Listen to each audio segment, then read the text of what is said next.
Xerfi publie une étude sur le marché des objets connectés. Et son principal enseignement, c'est que le nouvel Eldorado annoncé par certains n'est pas pour tout de suite. De fait, la valeur du marché des objets connectés pour la santé et la maison n'a pas dépassé 1% des dépenses high-tech des Français en 2013 selon nos estimations exclusives. En clair, il s'agit pour l'instant d'un marché de niche. Mais un marché de niche promis à un bel avenir pour au moins 3 bonnes raisons. La première, c'est la baisse drastique du prix des capteurs électroniques. La deuxième, c'est l'essor des smartphones comme hub de la vie numérique. Et la troisième, ce sont les usages et le design innovant des produits en phase avec les attentes des ménages en termes de bien-être et de gestion de l'énergie. Résultat, ce marché des objets connectés pour la santé et pour la maison devrait progresser très fortement d'ici à 2016. Et la France est en position de force avec des pépites comme Parrot, Netatmo ou encore Withings.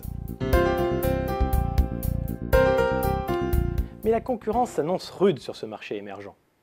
Aux côtés des jeunes pousses françaises, on trouve aussi des startups américaines comme Nest Labs, rachetées par Google en début d'année, ou Fitbit. On trouve aussi de puissants acteurs qui veulent leur part du gâteau des objets intelligents. Je pense aux géants de l'électronique grand public, Samsung et Apple en tête. Je pense aussi aux grands groupes de biens de consommation comme Nike, Seb ou Terraillon. Après tout, les objets connectés ne sont jamais que des produits de grande consommation qui ont évolué. Montres, thermostats, ampoules, balances, tensiomètres, etc.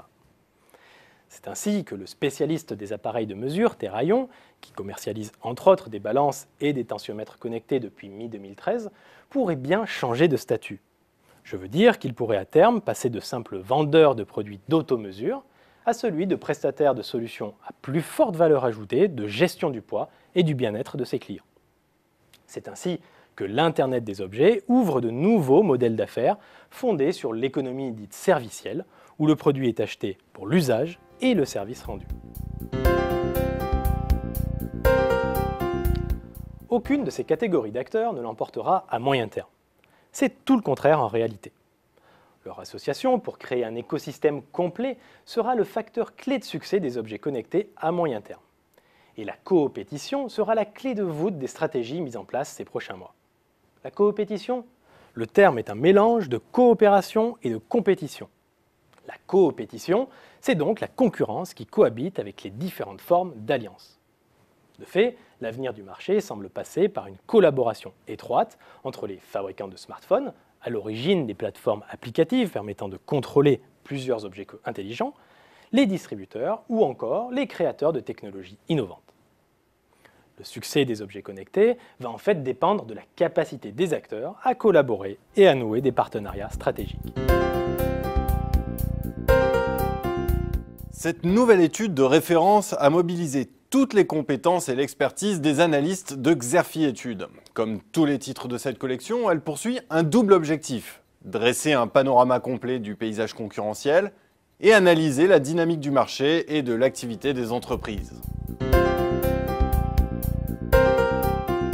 Pour vous éclairer sur les tendances récentes et à venir du marché, nous mettons à votre disposition un rapport complet, synthétique et opérationnel. L'étude vous propose notamment une analyse pertinente des déterminants du marché, les prévisions du secteur à court terme et les perspectives à plus long terme, une cartographie détaillée des acteurs du marché au travers de classements, de tableaux de positionnement et de fiches d'identité, et une sélection rigoureuse des faits marquants et des principaux axes de développement de ces mêmes acteurs.